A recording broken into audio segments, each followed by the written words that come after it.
نحمده ونصلي على رسوله الكريم اما بعد فاعوذ بالله من الشیطان الرجیم بسم اللہ الرحمن الرحیم فاسألوا اہل الذکر ان کنتم لا تعلمون صدق اللہ العظیم۔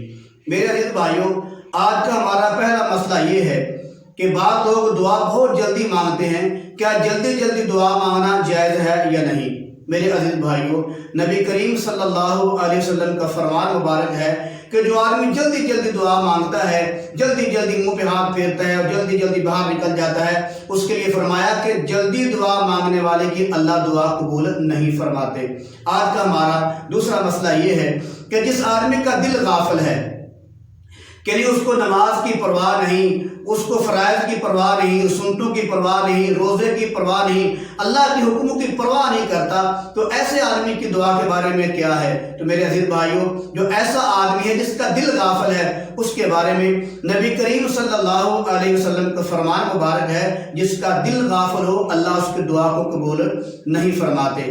آگے تیسرا مسئلہ یہ ہے کہ حدیث مبارکہ کے اندر آتا ہے کہ ایک آدمی حج کرنے کے لیے آیا، لمبا سفر کر کے آیا، اس کے کپڑے بھی میلے ہو چکے، پرا گندہ حال ہے، بال بکھرے ہوئے ہیں، اور اللہ سے گڑ گڑا کے دعائیں کر رہا ہے، رو رو کے اللہ سے دعائیں کر رہا ہے، لیکن اللہ اس کی دعا کو قبول نہیں فرماتا۔ اللہ کے حبیب نے فرمایا اس کی وجہ یہ ہے کہ اس کی کمائی حرام کی ہے، اس کا کھانا حرام ہے، اس کا پینا حرام ہے، اس کا پہننا حرام ہے۔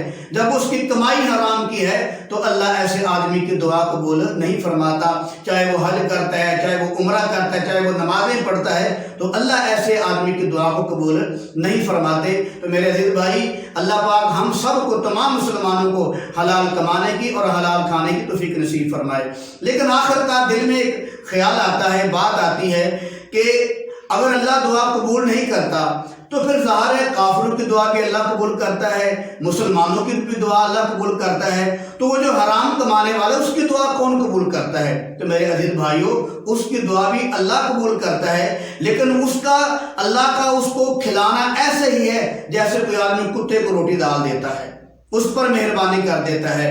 کیوں؟ حدیث مبارکہ کے اندر آتا ہے کہ جب کوئی بندہ مسلمان جان بوجھ کر نماز چھوڑ دیتا ہے، گویا کہ وہ کافر ہو گیا، یعنی اس نے کافر والا کام کیا۔ تو میرے عزیز بھائی، حرام کمائی جو کھانے والا ہے اور وہ اپنے جسم پہ لانے والا ہے، اللہ کی نگاہ میں وہ اتنا دور چلا جاتا ہے، وہ سمجھو کہ ایسے ہی ہے اس کو دینا جیسے کوئی آدمی کتے کو روٹی ڈال دیتا ہے۔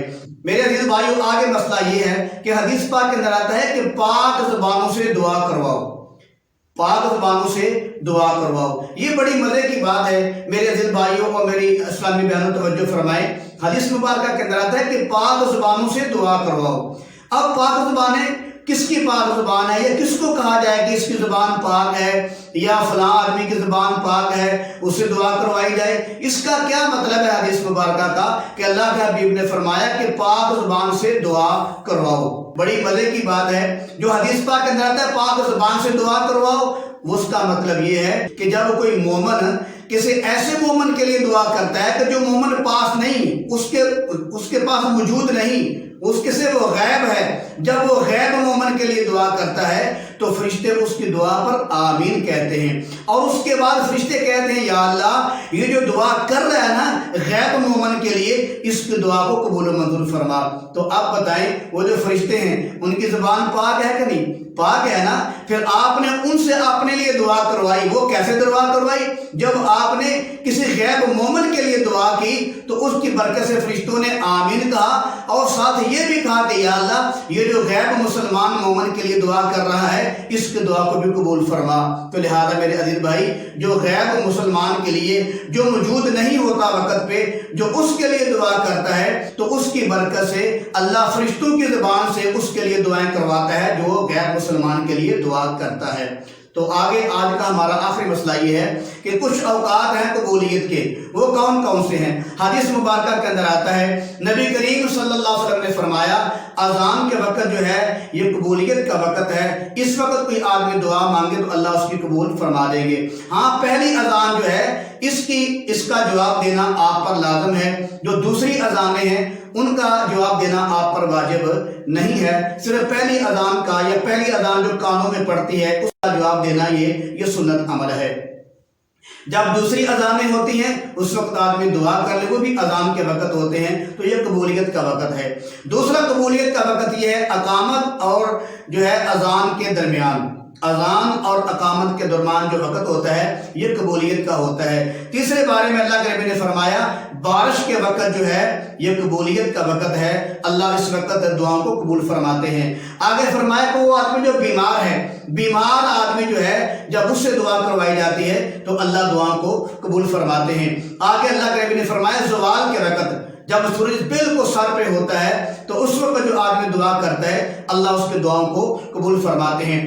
آگے اللہ کے نبی نے فرمایا کہ دو اوقات بڑے اہم ہیں جو اللہ اپنے بندوں کی دعاؤں کو قبول فرماتے ہیں، ان میں سے ایک تہجد کا وقت ہے اور ایک فرض نماز کے بعد کی دعا ہے، کہ جو آدمی تہجد کے وقت اٹھ کے دعا کرتا ہے یا فرض نماز کے بعد دعا کرتا ہے اللہ پاک اس کی دعاؤں کو قبول فرماتے ہیں۔